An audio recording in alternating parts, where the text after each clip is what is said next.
இப்போ நான் சொல்ல போகிற கதையை எல்லாருமே கேட்டுக்கோங்க, ஓகேவா? இப்போ ஒரு ராஜா ஊரில் இருக்காராம். அந்த ராஜாவுக்கு 3 பசங்க இருக்காங்களாம். அந்த ராஜாவுக்கு ஒரு நாள் என்ன ஆகுதுன்னா உடம்பு சரியாம போயிட்டான். அந்த வைத்தியர் என்ன சொல்றான்னா, அது காட்டுல தான் மல்லிகை செடி இருக்கு, அதை எடுத்துருப்பாங்க அப்படின்னு அந்த 3 பசங்களும் போடுறாங்க அந்த காட்டுக்கு. அந்த காட்டுல தேவதை இருக்கு.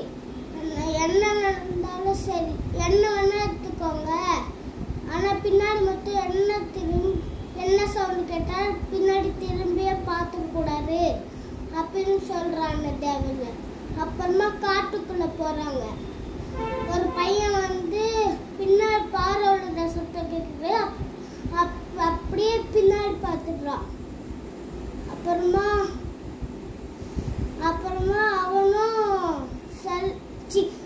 பாரியாயிடுறான். அப்புறமா ஒரு கத்துற மாதிரி சவுண்டு கேட்குது. 2வது பையனும் பின்னாடி பார்த்துடுறான். அவனும் ஒரு சிலையா மாறிடுறான். அப்புறமா 3வது பையன் என்ன சவுண்டு கேட்டாலும் நம்ம பின்னாடியே திரும்பி பார்க்கக்கூடாது அப்படின்னு நினச்சிட்டு அப்படியே ஜெயிச்சிடுறான். இதுலேருந்து நம்ம என்ன கற்றுக்கிறோம்னா, என்ன வேல்யூ பண்ணுறோமோ அதில் தான் கான்சன்ட்ரேஷன் வச்சுக்கணும். நன்றி, வணக்கம்.